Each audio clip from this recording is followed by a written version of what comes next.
Wilson's dichotomy. While it isn't definitely known that Wilson was the creator, he is often credited for the concept of politics and administration dichotomy. Wilson's dichotomy is the idea of politics and administration being two separate entities. Politics is carried out by elected officials who create policy and form laws and ordinances. These laws are created at the federal, state, and local levels. On the other hand, administration is made up of people who carry out policies such as military, first responders, and social services, to name a few. Taylor's scientific management. Taylor wanted to eliminate inefficiencies.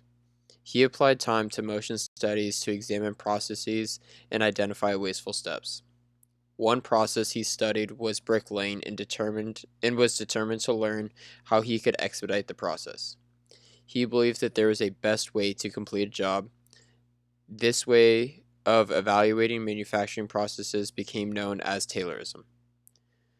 Taylorism was applied to organization management. Organizations were examined to determine where wastefulness was occurring so that departments could operate at maximum efficiency. Taylor's model is used in more organizations because inefficiencies reduce profits and decrease productivity. The acronym POSDCORB was developed by Gillick that identified 7 key responsibilities for administrative management. The intent was to break management down into 7 objectives for the purpose of getting the job done.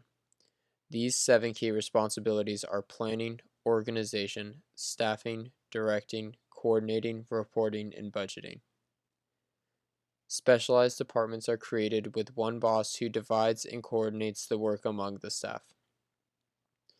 POSDCORB is used with a multitude of disciplines, but it is basically a model for how specialized development operates within an organization. Weber's bureaucracy. Weber believed that the best model for organizations was either the government or the legal system. He believed that it should not be based on family or favorites, but rather people who are chosen based on their skills and qualifications. He also believed that there should be standardized methods for both hiring and firing people. Weber also believed in hierarchical organizational model, which had a well-defined chain of command. Labor and work were highly specialized. At my own job as a public safety officer, the department in which I work for is very much based on this bureaucracy model, where every worker has a defined title and a clearly defined set of responsibilities. Fouts' organizational strategy was rooted in human psychology. Her method of management is called human relations theory.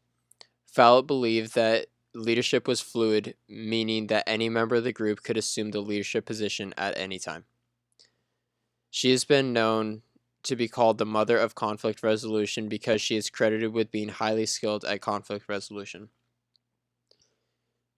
She recognized the value of diversity and embraced the differences, and believes in the power of a group to improve the life of an individual.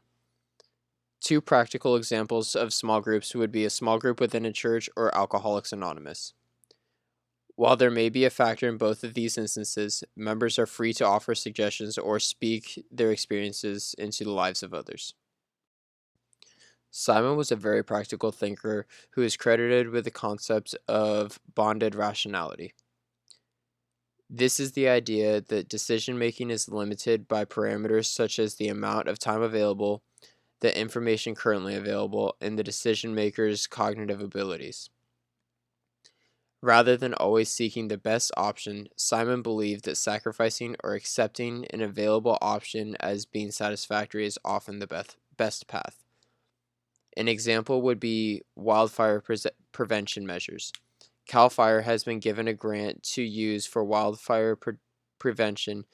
In making the decision on how money would be spent, CAL FIRE must consider what they know about wildfires, the projection of weather patterns, and the amount of time they have to secure equipment or manpower to address this issue.